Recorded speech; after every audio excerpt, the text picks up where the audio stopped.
Hello everyone, welcome back to my channel. কেমন আছো তোমরা সবাই? আজকে চলে আসলাম অনেকদিন পরে তোমাদের মাঝখানে নতুন একটি ব্লগ নিয়ে। আমি রিসেন্টলি বগুড়া গিয়েছিলাম। তো সেখানে আমি আসলে অল্প কিছু ভিডিও শ্যুট করেছি।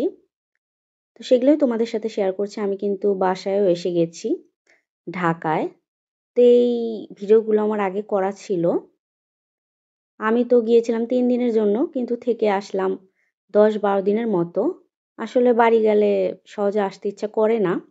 তো ওখানে আমাদের ওই পাশে বগুড়াতে মাটিডালিতে হচ্ছে একটা পার্ক হয়েছে অনেক দিন আগেই। তো আমার ছেলেকে নিয়ে যাওয়ার ইচ্ছা ছিল, ওকে ছোটবেলায় নিয়ে গেছিলাম আমি আর আমার হাজবেন্ড।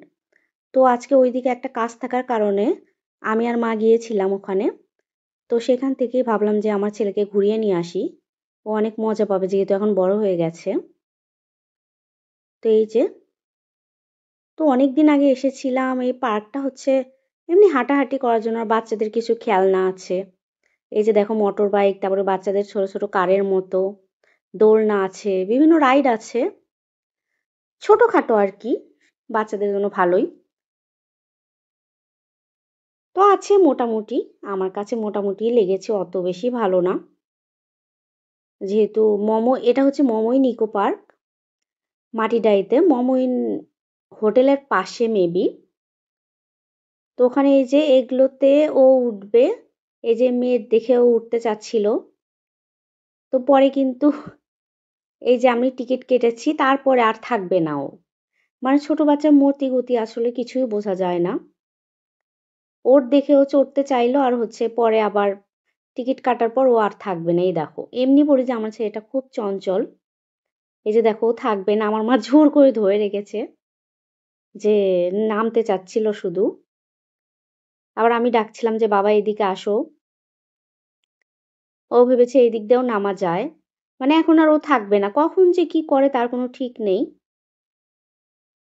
খুবই চঞ্চল। আর এই বয়সটাই মনে হয় এমন। এই যে দেখো, রাগ হয়ে যাচ্ছে যে কেন ওকে বের করা হচ্ছে না। তারপরে ওখানে তো থাকলোই না। পরে হচ্ছে এই যে দেখো, এগুলো বানানো মাটির গরু, তারপর হচ্ছে মাটির শিংপাঞ্জি, হাতি। মানে বাচ্চাদের মজার জন্য ভালোই আছে, যে বাচ্চাদের জন্য একটু। আর পিকনিকও তোমরা করতে পারো এখানে, যে ছোটখাটো একটু ফ্যামিলি গেট টুগেদার পিকনিক হিসেবে ভালোই স্পটটা, সবাই মিলে একসাথে আসার জন্য, মজা করার জন্য। খুব বেশি কিছু আছে আমি এটা বলবো না, বাচ্চাদের জন্য টুকটাক কিছু রাইড আছে এই। আর বেশি এখন ফাঁকাই, এখন বিকালের দিকে মানুষ হতে পারে। তো এখন খুব কম মানুষই আমি দেখলাম, যেহেতু আমরা একদম ভর দুপুরে গিয়েছিলাম। তো ওখানে এই যে দেখো, এরকম ছোটখাটো কিছু দোকান আছে, শোপিচের আর কি ফুলের। তো শোপিসগুলো কিন্তু খুব সুন্দর। আমার তো মনে হচ্ছিল এই যে যেগুলো ঝুলানো আছে প্ল্যান্টগুলো, আমি সেগুলো নেই।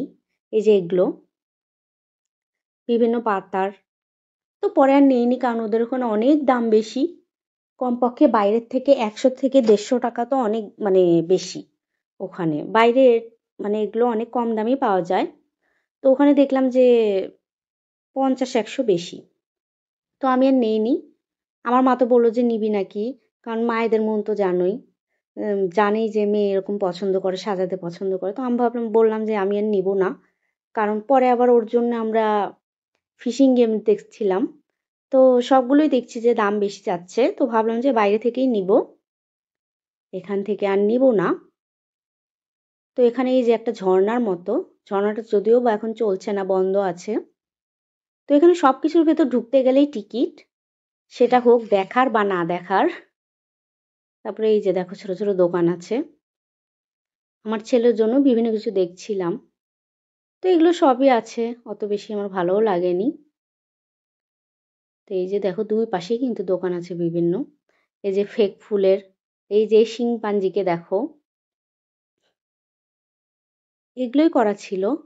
আর ওই পাশে বাচ্চাদের রাইড টুকটাক ছিল। এই তো আমার মাকে আমি বলছিলাম যে মা একটু দাঁড়াও, একটু ছবি তুলে দেই। আর আমার ছেলে তো থাকতেই চাচ্ছিল না, বললাম যে ওর জ্বর ছিল হালকা।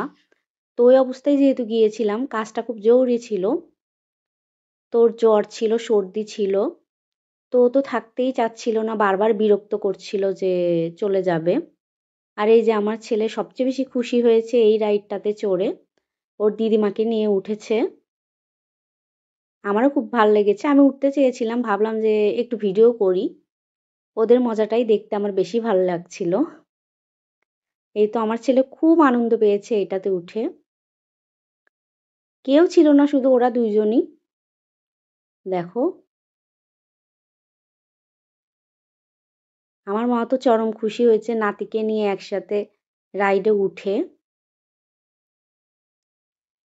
এই তো, আর রাইডটা যখন থেমেছে, মানে ট্রেনটার মতো, আমার ছেলে আসবেই না, ও আবার উঠবে রাইডে।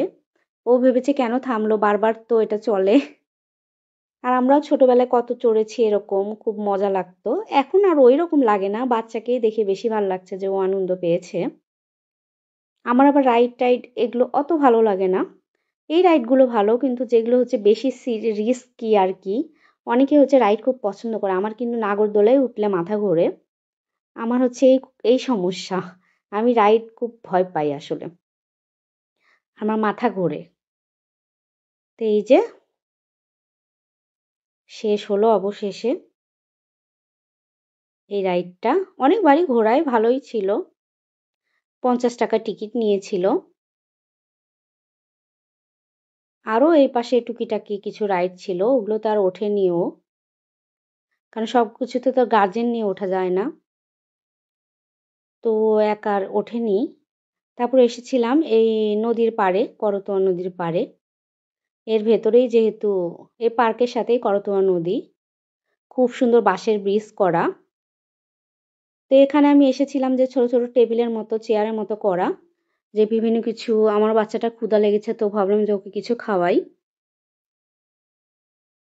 এই তো দেখো, এখানে স্পিড বোটও আছে, ঘোরা যায় এই বোটে করে। তো আমাদের কাছে সাথে যেহেতু ছেলে মানুষ নাই, তা আমরা ওইভাবে আর উঠিও নাই। তো খুব সুন্দর লাগছিল নদীর পাড়ে, কি সুন্দর বাতাস। আর তখনও শীত কেবল হালকা পড়েছে, ওইভাবে পড়েনি। আমরা সবাই সোয়েটার পরে গিয়েছিলাম, খুলে রেখেছি। তখন শীত কেবল হালকা হালকা পড়ছিল। আর আমার ছেলে একটা কেক খাচ্ছিল। ওর কেক খাওয়া মানা দাঁতের জন্য, কিন্তু তারপরেও ওর ওটাই খেতে হবে। এই যে দেখো, এরকম নদীর পাড়ে অনেক দিন থেকে আসা হয় না। অনেক দিন পর আসলাম, খুবই ভালো লাগছিল মনটা। যেতেই ইচ্ছা হচ্ছিল না, কিন্তু তারপরে তো যেতে হবে, কারণ ওর বাবা আসবে, এই সময় খেতে আসে বাসায়। তো এই জন্যই গিয়েছিলাম আসলে, এই জন্য তাড়াহুড়া করছিলাম আমরা, যে কোনো মতো ওকে খাইয়ে টাইয়ে ঘুরে টুরে তারপরে বাসায় চলে যাব। এই যে, তারপরে আমাদের ঘোরা কিন্তু প্রায় শেষের দিকেই, এখন চলে যাব। এখানে কিন্তু ছোট ছোট অনেক ফুচকা চটপটির দোকান আছে, বিভিন্ন নাস্তারও দোকান আছে, তোমরা আর বিভিন্ন ছোট ছোট রেস্টুরেন্ট আছে, তোমরা যেয়ে খেতে পারো। আমি ভেবেছিলাম ফুচকা খাবো, তো ভাবলাম যে না, এখন যেহেতু বাসায় যাব আর খাবো না। তোমাদের যদি আমার এই ভিডিওটি ভালো লাগে থাকে, প্লিজ একটি লাইক দিও।